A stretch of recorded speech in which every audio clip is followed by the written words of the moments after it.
So without further ado, Andrew Rittler is on deck or in the batter's box now. So if he can find his way up, we'll proceed on.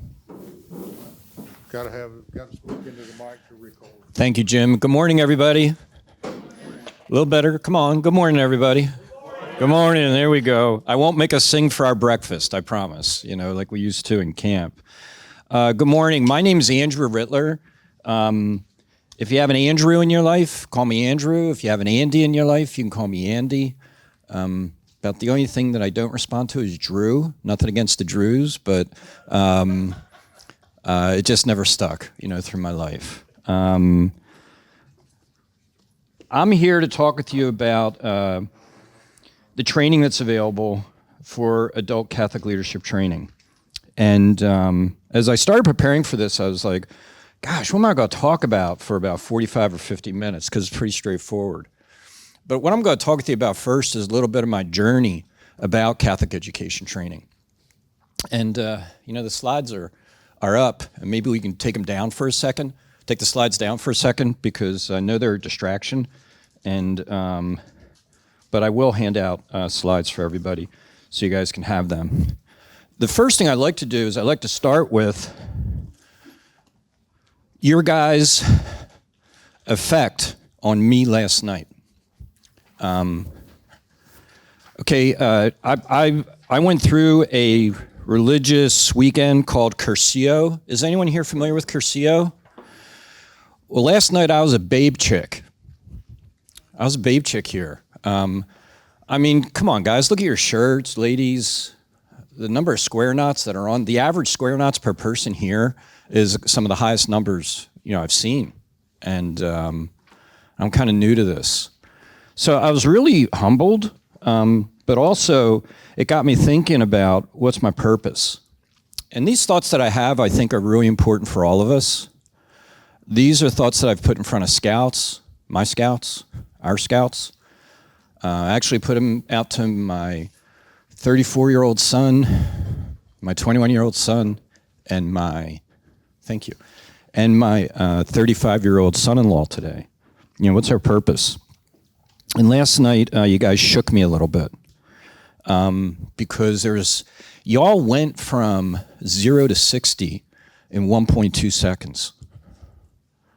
And I had a hard time hooking my trailer onto your car last night. I was really trying to stay up with you. And it took me back to, someone gave a great memory about scouting last night.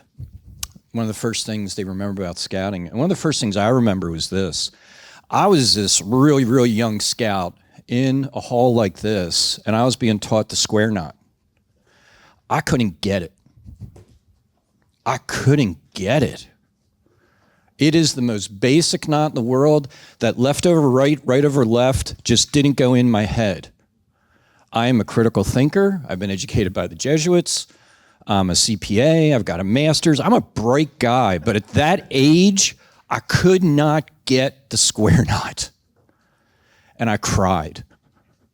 I cried in front of the scoutmaster. That's where my emotional maturity was at that time. That's where everything was. And what kind of made it worse was he went and he said, this is how easy it is. He was very good with me. He put his hands behind his back and he tied the square knot behind his back. And that just made it worse. I was like, okay, now do it with one hand. I was like, he's going to do it with his toes. I'm dead. I'm absolutely dead here. It's kind of a little bit about how I felt last night. Because I'm a babe chick in this world of Catholic scouting.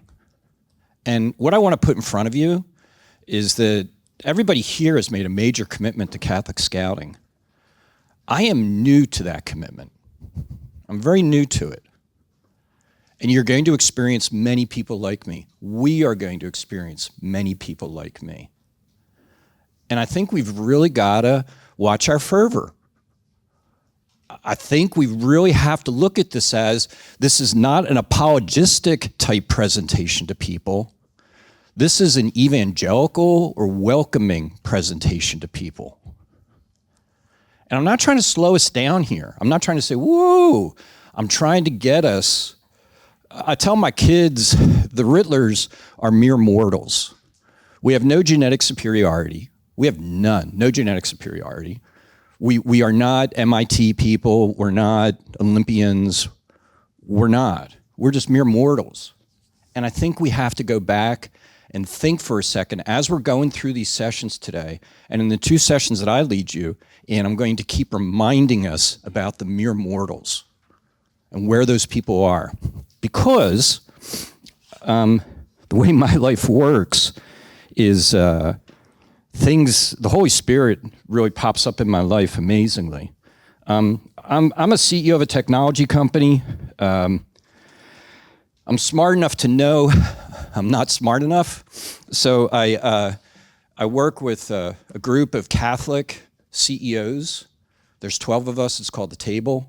I'm sure you're pulling the metaphors together already.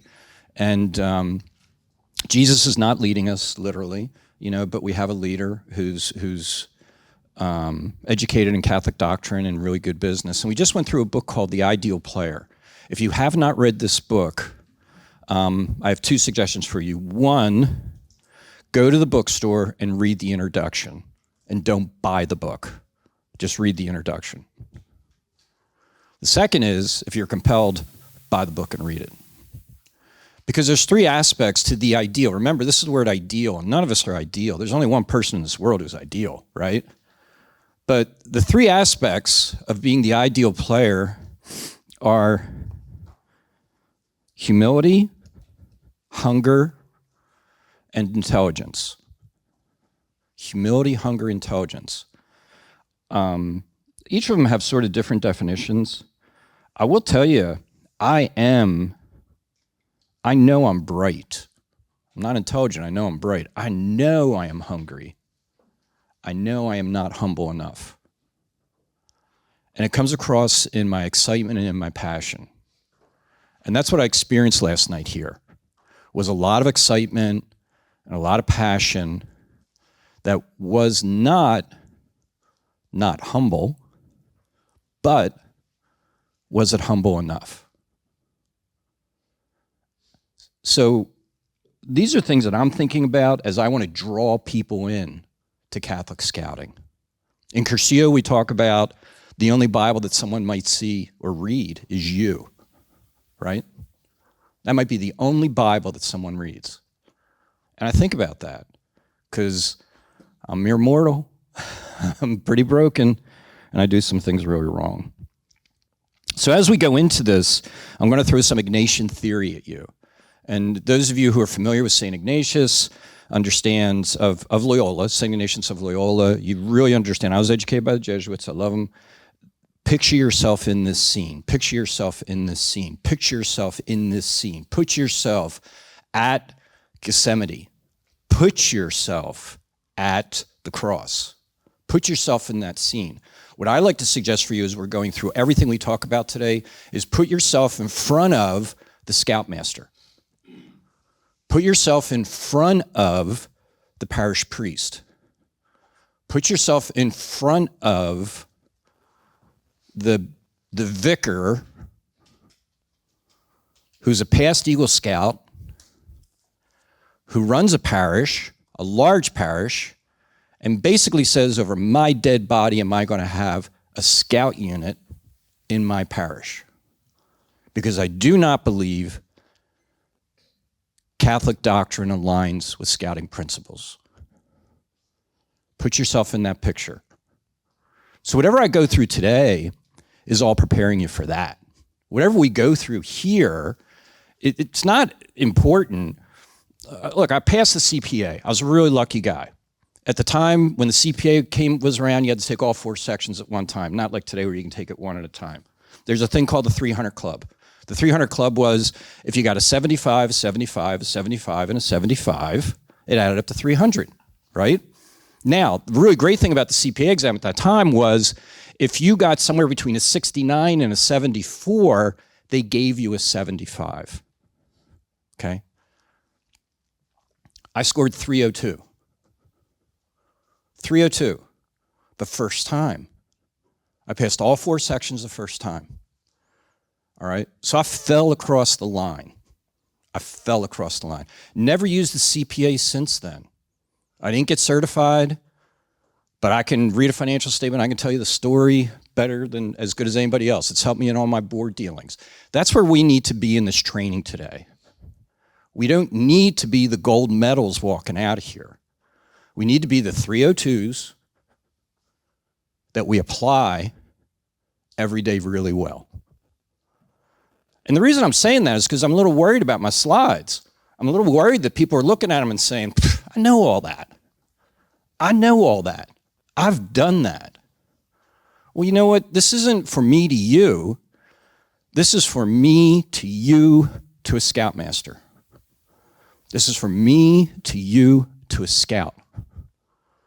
This is for me to you to your bishop. Okay? So take it out of here. When we're in these presentations, take it out of here. When we're teaching first aid to a scout, we're not teaching it for that moment. We're teaching it for that moment that that scout needs that first aid. So let's get humble. Let's relook at things the way that maybe we haven't looked at it for a while. I'm sure we're going to go through some training and people are going to go, did that. How much are you applying it? How are you using it? Every day that you're out there. And I'm beating on this right now. I know I'm beating on this. There's this new assessment out there. Have any of you gone through Myers-Briggs, or have you gone through, these different assessments, right? Well, there's a new one out there that's really powerful. It's called Working Genius. Working Genius. $25. Go take it. I love it because what the basic element of it is we're all genius. We're all genius at something. And this they've broken down into 6 categories. And the 6 categories are, this is your strongest genius, these 2. These are your medium genius. And this is the genius, not your lowest, but this is the genius that you have that takes the most energy out of you. It's the genius that saps you. You got it, but you need to have other people around you who don't have it. I'm going to tell you what my 2 strongest geniuses are. Number 1, it's called galvanizing. I galvanize. I do it naturally. I love bringing people together for a common good. It's what I'm called to do. I really feel that. And I think Jim recognized it because my wife joked this morning. She said, oh my gosh, your title in the Nashville Diocese Catholic Committee on Scouting is Relationships Chair. So the Holy Spirit worked through Jim, right? The second thing that my genius is tenacious. I am tenacious. I used to think I was righteous. It's not. I'm just very tenacious. I'm tenacious for what's good. So that's not an apology. It's more a explanation. And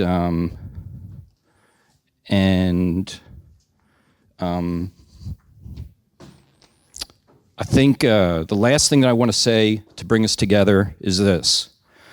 This is my dad's Scout Handbook. 1947, he wrote in the front, Troop 25, Bristol, Pennsylvania. This is original copy of Principles of Scoutmastership. This was the first Scoutmaster training that went on in Boy Scouts of America, 1932, New York City. And we're going to talk about one of these chapters today when we talk about Principles of Scoutmastership and how we make sure duty to God is in there. These are the things that are channeling me. These are the things that are driving me, along with the Holy Spirit. And I call on all of us to do that, to channel that. So let's talk about education and what's available out there for us. And I got to tell you, again, I'm a thoughtful person. I'm all in. I really want to help with Catholic Scouting. But I didn't know this existed. And I've got I'm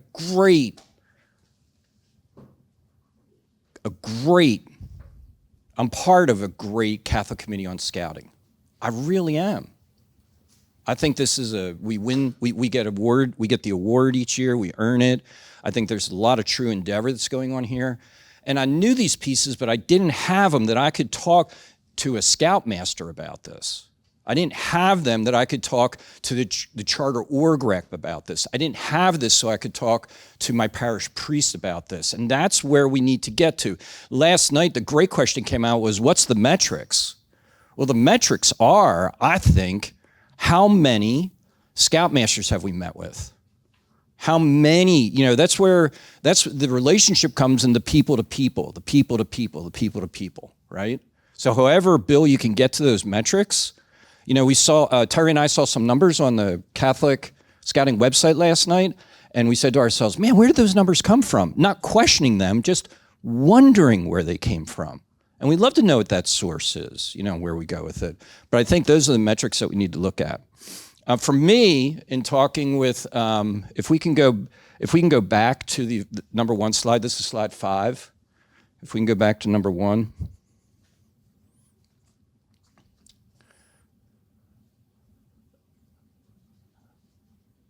Up. There we go, great. This really helped me. This chart really helped me a lot because Jim had said to me, you can do this, you can do that, you can do this, you can do that. Well, for me, I felt tenderfoot. Okay, I'm tenderfoot. Okay, I need to know some basic stuff. Let's make sure I'm aligned here, all right? It all starts here. I'll put out there, I haven't completed Fast Start. Last night, I actually thought about doing Fast Start so I could say in front of you, I've completed Fast Start. But I didn't because I really want to be honest with you. And I want that honesty to come out, to the people that I'm working with as well, all right? So Fast Start, it's online, really neat, really neat that who it's meant for. Pastors and youth ministers, boy, talk about a place that we haven't spent any time, and that's with helping the youth ministers of our parishes understand what the value of scouting is. Okay, we couldn't get a scout unit into my parish for quite a long time. A brilliant man by the name of Harvey Carter realized that, hey, I got a double win here. And this might sound a little weird, but I still admire that he did it. They couldn't get insurance, the parish at the time couldn't get insurance for their youth when they were going on excursions. Harvey knew that if they were all member of a venture organization, that they could then be covered under venture. So they all became members of a venture organization. That's the first unit that came into our parish, which was then followed by a Boy Scout unit, which was then followed by a Cub Scout pack. And eventually the diocese did offer insurance for the youth group, so the venture group went away, all right? That's creative. We got scouting out there, and that was Harvey, there. But I can tell you, the youth minister at my parish, which is a big parish, 3,500 families. Come on, Rittler, 3,500 families in a parish, right? And I'm not hanging with the youth minister, even though he bugs me a little bit, and I'm not real excited about spending time with him. I got to get past that if I really want to get Catholic scouting in there. Somebody help me with that word. Eparchial, thank you. Eparchial, thank you. I always put the accent on the wrong syllable. I do that. So I've heard a lot in my committee how things have changed. Things aren't the way they are. And we have a real issue here in this diocese that a vicar in the diocese, who I talked about earlier, who went through scouting, who's now in charge of a parish, runs a parish, he made that statement to us at the end of a 1-hour presentation. 55 minutes we're talking with him. At the end of it, he says, well, Andrew and Jim, my problem with scouting is this. And I said, Father, I'm glad you said that, but boy, I wish you would have said it 50 minutes ago. Because we just spent 50 minutes beating on a circle that you just don't believe in. So how can I engage you to learn your thoughts so that I can understand what's going on? Jim, when was that? Was that November? Maybe October? It was December. It's taken us 90 days, 3 emails, and a phone call to get on his calendar, to learn from him as well as share with him. Okay? That's what this is going to take. It's going to take hand-to-hand person to person. Got to have the education, but you got to have the desire to get out there as well too. Parish staff, sure, everybody loves the Scouts and the parish staff. Scouting volunteers, we need to find more of them. Parents of Scouts, I think, I'm a Scoutmaster. I'm a past Scoutmaster. We have Scoutmasters here in the room, a lot of past Scoutmasters in the room. And I know I did not talk to the parents of my Scouts that were Catholic families in the way that I needed to. I didn't say to them, hey, did you know there's a thing online that I'd like you to take a look at for 75 minutes to understand about this? Or even better yet, how about if we do a Zoom session and we do it together, and for 15 minutes at the end of it, we do it? Because what's most important in this world? How you're raising your child. Let's slow it down a little bit.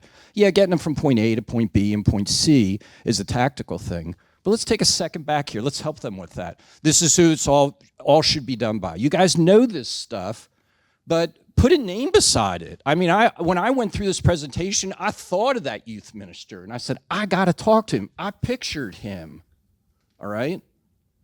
I pictured the parents by name that I didn't talk to. I contacted volunteers who did board of reviews for me as a Scoutmaster who are Catholic men, and I invited them to our dinner tonight to come so they can see the commitment behind Catholic Scouting. We're going to have to go out and we can be trained, but we're going to have to get out and do the things we need to do. Bill talked about, his military service. Heck, man, it's great to know how to shoot a gun when you're at the firing range. But when you're in the mud, when it's rainy, and that gun doesn't work right, you're going to have to figure out in the mud how to make things work. And that's what this is all about. That's where all this goes. Okay? And I think the most important place for us to really hit it is at the Cub Scout leader level. I really do. But there's a lot of ways you can look at it. You can flip the banana upside down any way that you want to, right? You can eat the banana from the top or the bottom. There's all different ways. But for me, that's pretty neat for me. So, fast start, 75 minutes. And then they say, and they want that in the first 90 days. Come on, guys, we're talking about metrics. Look at your units. My charter org rep did not go through this. And I asked him to come in. He's a good Catholic guy. And might I have to push him? Yeah, but I'm going to have to say, will you be my charter org rep for the parish? Yes, I will. Now, to do that, I need you to take youth protection training, and I need you to do this. Will you do that for me? Yes. No? Come on. Then I need to find somebody else. All right. Then in the first 1 to 2 years, Jim did a really nice job helping me with this. Because as I was going through things, I was running through stuff, he actually said, can you imagine Jim saying no? Of course. Jim says no a lot. But he's like, no, that's not the way it is. This is how it is. And the amazing thing is he's always right. The National Catholic, because he's been through it, the National Catholic Leadership Development is offered locally. I use the word experiential. Jim uses the word retreat. Okay? Go both. I'm not sure. I don't know the last time, and I'm not going to put I'll put you all on the stick. When was the last time you ran one of these in your diocese? When was the last time you did one of these in your diocese? When did you promote one of these in your diocese? We always talk about, hey, we need scout retreats, we need scout camping, we need this. Well, maybe you do both at the same time. I don't know. You guys figure out how to get there. But that's where I hope you're thinking right now. How do I put this into action? How do I put this into action? Scouting in the local church via Zoom, 1 to 2 years. It's annual. I think Jim said it's typically April timeframe. I might be wrong, So how do we get that on our troop calendars? I do camping trips on my troop calendars. How do I get this on my troop calendars? Action, action, action. How do I bring it in? And the last is, man, getting out to Philmont for anything, it's Philmont, right? It's Philmont. We got a lot of pushback from the diocese when Jim said, hey, our budget includes trying to fund a trip out to Philmont. I couldn't believe it. I couldn't believe I was hearing it. The diocese said, why are we funding people's travel? And, I'm trying not to be the wise guy and say, you tell me there's no travel fund in the diocese for any type of travel anywhere? Right? And we know there is. At the basic level. So why don't you see the value in this? Well, people should write their own check and go out for it. There's actually someone on the call who said that. I thought that was brazen. The house I grew up in, my mother, she would have reached for the wooden spoon on that one. She wouldn't have used it, but she would have reached for it, right? So we had to go back. That's the stuff when you're engaging, that's the dirty stuff you're going to hit. And you got to be ready for it. You really have to be ready for it. So the education of the 75 minutes, I get. It's not the education, it's the preparation. It's the application of how you're going to use it. I think someone said last night they know languages really well. Well, I recently went through, I recently got a fellow to Cursillo whose primary language, he grew up in Spanish, and he says the language of his heart is Spanish. And he's dating now, and he's having a hard time expressing his emotions in English because we use the word love so easily. But in Spanish, I guess there's 4 or 5 different words for love. And he doesn't know how to say that in Spanish to a woman, right? So the whole language thing is kind of there. But getting to that point is really, really important. So the Philmont piece, I'd love to get out there. I'd love to do it again. I feel a little not do it again. I'd love to get to Philmont again. I've been fortunate enough to get out there a few times. Honestly, I'd feel a little guilty, to go out there, to carve up my time that way. Tonight, I've invited my wife to come, Barb. She is your ubiquitous Scoutmaster's widow. And now Scoutmasters have widowers as well, too, So really, I'm going to leave her for another week to go out? So I got to make sure if I do that what I'm doing with it when I come back shows her the value of it. What I'm doing with it when I come back, I'm a better person for her, I'm a better person in my family, and she sees me with the metrics and what I'm doing out into the diocese and into the Scouts. So I'm really working hard here to take a really boring training presentation to a place of, man, what do I do with this? There's a saying that I don't quite get yet, and the saying is this. If you want people to build a ship, if you're on an island and you want to get off the island and you know you need a ship, you don't need to teach people how to build a ship. What you need to do is give them a vision of where they want to get to, and they will build the ship themselves, right? So we all want to get to this place. I clearly don't know if we've ever identified the place we want to get to. I've heard a lot of, we're not doing X, we're not doing Y, there's not enough Z, whatever it is. But maybe today while you're here, you sit down and you say, this is the picture I have of where I want to get to with metrics that are tied to it, right? And that's what this education for me is about. This education is, you got to understand some things. I go through youth protection training and I'm checking boxes. All right, I can't have 2 youth in the same tent that have more than a 2-year age split. Okay, check. Ugh, I hate that. I hate staying there. I want to go to the next place of which is the best play, which are the best tent mates for me to have together.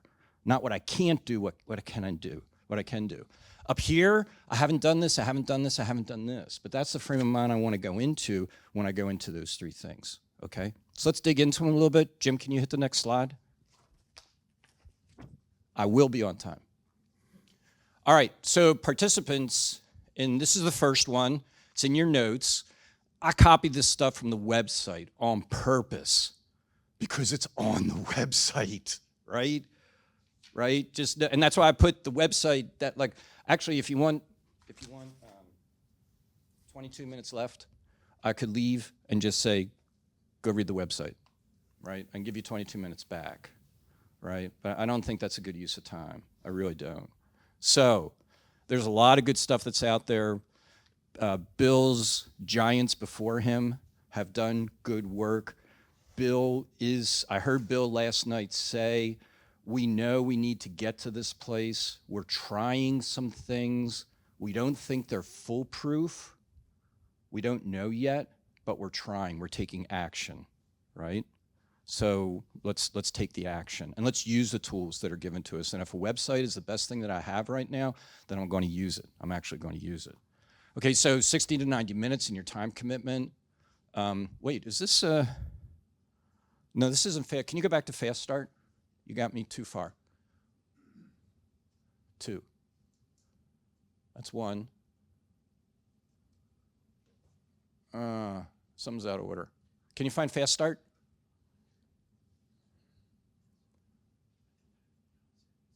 One more.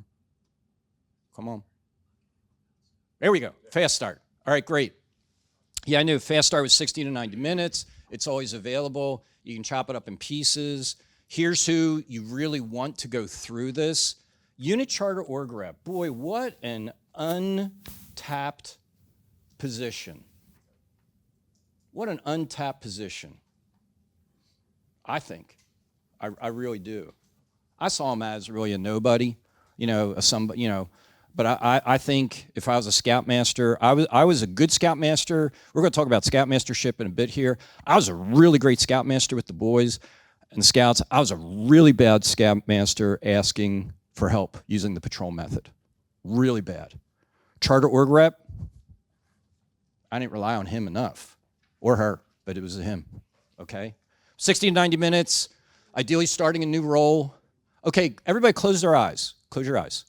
Please close your eyes. I'm looking. Please close your eyes. Please.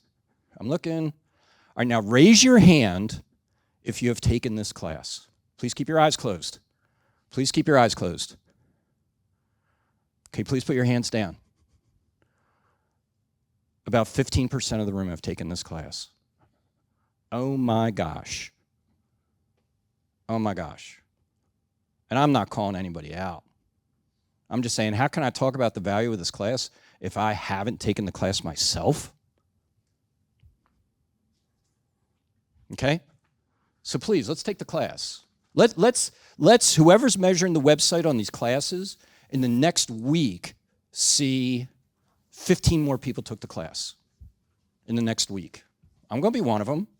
I'm going to take this in the next week, so I'll be one of those 15. And someone's going to say, oh my gosh, how come 15 took this in the past week? How did that happen? Well, it happened because of this conference. All right? All right, self-guided. Remember the tenaciousness? Remember that? Sorry. Let's go to the next one, Jim. I'll push too much. We want to go to Adult Catholic Leader Training. Adult Catholic Leader Training. Adult Catholic Leader Training. Okay, there we go. Thank you. So this is the one. Wait, do we? No, we want to go to Scouting in the Local Church. Sorry, Scouting in the Local Church. This is the Zoom one. Scouting in the Local Church. Yes, please. Under the Adult Catholic Leadership Training slide, there's a connect to go to the National Catholic Leadership Development Program Guide. Yeah, that. Is that a self-guided piece, or Bill? do you need to train the trainer to use that before the DASA committee sponsors it for your local leaders? Bill, I would recommend that, what you said. How do you train them? you read it.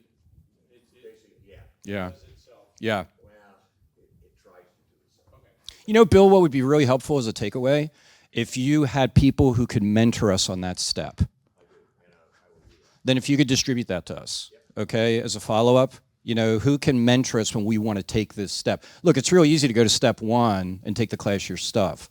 Going to step 2, it'd be neat if somebody was there with you who said, hey, I've done this 4 times before, and these are the 3 critical things got to make sure you do, all right? And Bill, maybe on the website, you put there, looking for help with this, click here, and a message goes to someplace, and it goes, all right? All right, great. Thank you, Father. All right, so this is Scouting in the Local Church. All right, eyes closed. Eyes closed. We're going to do it. We're going to do it again. We are. We're going to do it again. Eyes closed. Please. Now I'm saying please. Please close your eyes, and please raise your hand if you have taken this class. Okay, hands down. Thank you. A better percentage, a higher percentage on this one, which is really interesting to me. Really interesting, all right? This one was already available, and then the Fast Start It's newer? development just a few years. Great, thanks for explaining that to me. That's good. But it's been out there. Fast Start has been out there. And again, I'm going to fall back to, I love your comment. I embrace it. I'm glad you said it. But how do we promote the class if we haven't taken it ourselves? Right? Okay? What do we know the value of that class is? What do we know is, like for me, a lot of the stuff is like skateboarding. When you start skateboarding, you put that one foot on and you kind of push, you know, and you're a little nervous. Well, that's the first one. The second one, and I used to be a really good skateboarder growing up. I could put a skateboard there and I could jump on it and go. And then I got to a point where I could throw the skateboard up in the air and I could jump on it and go. Okay? That's what these 4 courses are. But I can't, why attempt to get to the 4th at Philmont if I haven't done everything else first, right? Why even think I can go to a diocesan youth minister and say, you should go to Philmont, when they're going to be like, what? What? In a tent? Oh, yeah, you've got electricity in there now. I don't care. I don't want to go in a tent. All right, here we go. This is Scouting a Local Church. Next one, let's go to the next. It's a Zoom session, 16 hours. I think it looks pretty interesting. Zoom, 3 years ago, 4 years ago, Zoom would have killed me. I would have said, you're killing me. Now I know I can do Zoom and not be killed, okay? I found a way to get through it. All right, Jim, what's our next one? We're going to, I guess we're going to Scouting in the Catholic Church, right? Because we did Silk. Does it? Well, this is right off our, we're going to look at the man who's going to tell us. Yeah, I know.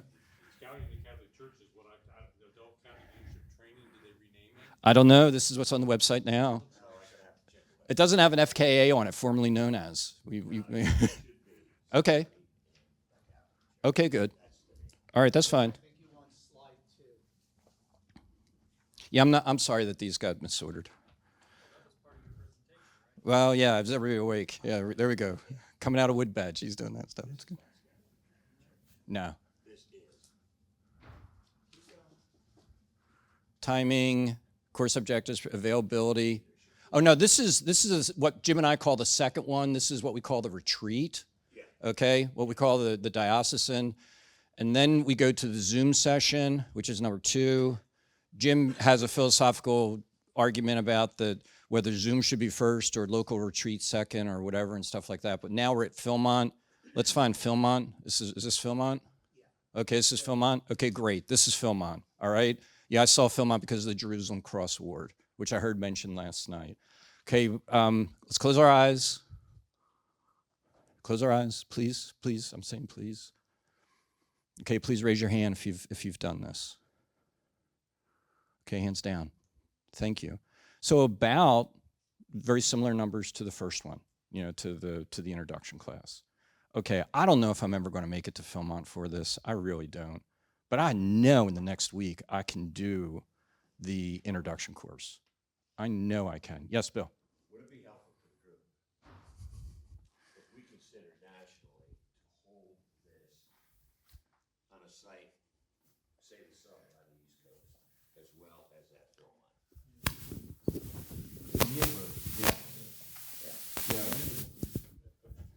Yeah, I think Nashville's good too. No, but Summit's kind of neat, even though it's hard as heck to get there. It took us like 10 hours to drive, and we drove from here, kind of thing. But I that would be, and you know what?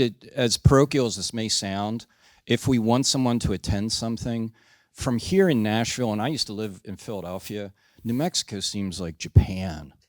It just does, But if you say West Virginia, even though I can probably get to Philmont faster than I can get to Summit, with planes, trains, and automobiles, people will say, oh, yeah, I'll fund that. I'll do that for you. I'll get you there. So thanks for thinking of that. That's pretty neat. Our training folks are looking at that to make it more available. Well, let's go beyond looking and let's accelerate it. Okay, let's see. Can you get that in 2026? That's the takeaway. Can I? My stretch goal is 2026. But I'll get you 2027. That's it. All right. Look at me, mere mortal, asking for demands from the boss. Golly. Hey, Dylan, you got to stand up for a second. Dylan Thig just walked in. Dylan, could you introduce yourself, please? Yeah, I'm Dylan Theg. I'm the Director of Operations for the Middle Tennessee Council, and just be talking with you all in a little bit. But thank you for everything that you're willing to do and coming together and identifying how we'll be able to better work together for scouting and for everything that the church is doing. So happy to be here. Thank you, Dylan. Now, I'm going to add two more things. Jim just said. Number one, remarkable person you just met. Remarkable person of character, and I'm sorry to embarrass you. Find time to talk to him today. I talked to you earlier about the ideal team player. What were the three characteristics of the ideal team player? Somebody give me one. Excuse me? Okay, thank you. Give me two. Two. Number three is intelligence. Hunger. All three. All three. And he beats me on humble. He beats me on humble. I'm tenacious. Thank you. Thank you. Give tenacious. You need to know me more too. I'm a middle child and I cry very easily, so be careful. Be careful. Be careful. You might see me cry up here. All right. Can you imagine what my brother was like, my older brother? Oh, boy. All right, Jim, you wanted to say something. What do you got? Along the lines with Bill, and I'm going to put Middle Tennessee Council on the spot because, number one, we're building a new, what they call learning center at our Boxville Reservation. It's 1,200 acres. It does not compete with Philmont, from my mind, because I've been in both, spent time in both of them. The second thing is that they're going to build a, correct me if I'm wrong, a lodge that will house 20 plus. And basically it's adult lodging. It's not scout lodging, from my understanding. Do what? I said it's a lot easier for people to get to Nashville than some, that's for sure. It's got a little draw. Well, I told somebody last night, I guess it was Father Chris when he got to the house, that this goes back several years, 20 years or more. Half of the population in the United States lives within an 8-hour drive of Nashville. So if you can cover half the population and have a conference like scouting in the Catholic Church, then I say that's a good thing. Thank you, Jim. That's true. We have a lot of resources here, really fortunate. The one thing I will add that I did not say last night, and I got to tell you, I bit my tongue, and it's really hard for me to bite my tongue, is when there's a lot of conversation last night about where's the council, where's the council, where's the council? Will council please stand up? Literally. This is our council. We engage them, and there's more, I'm sorry. We engage them heartily. Fourth quarter last year, heartily. I think nicely, purely, honestly, here's the word, gracefully, with grace, rather than demanding something. And they responded beautifully, beautifully. Dylan and I will be going into the Lion's Den on February 25th with Father Gilstrap to talk with Father Gilstrap about his thoughts about scouting and Catholic doctrine. And Dylan, are you Catholic? He's not. He's a good Christian man. And that's why I sensed that in him, and that's why I asked him to do that with me, because I didn't want to go into the den myself. Okay? So that's what we need to do at Catholic Committee on Scouting. You guys can sit down, thanks. That's what we need to do on Catholic Committee on Scouting. We got to engage, and I'm asking you just to keep taking your notes, and how are you going to engage? How are you going to put this into action? Not, hey, this is a good idea. Actually, you know what? Maybe the next one we do some tickets. We walk out of this with some tickets, and you got to deliver on your tickets before you get your badge or something like that. Now I'm getting hard. Sorry about that, guys. All right. Jim, I'm done. Oh, one last thing. A survey's coming out at the end of this, at the end of the session today. And Jim was really, really interested in this. And I am too. But really take the time to do the survey, even if you want to jot some notes down now. I mean, I'd love to see in there, not humble but tenacious. I would love to see that. Or boy, is he tenacious, right? Or too much tenacious. But put the notes in there because we're already thinking next year. We're going to think next year because look what happened over last year. We doubled numbers. If we can double numbers for the next 5 years, oh my gosh, next 3 years, man, some Pythagorean theorem, we'll put that out there for us, right? It would be pretty good. All right, that's all I got, Jim. Thank you.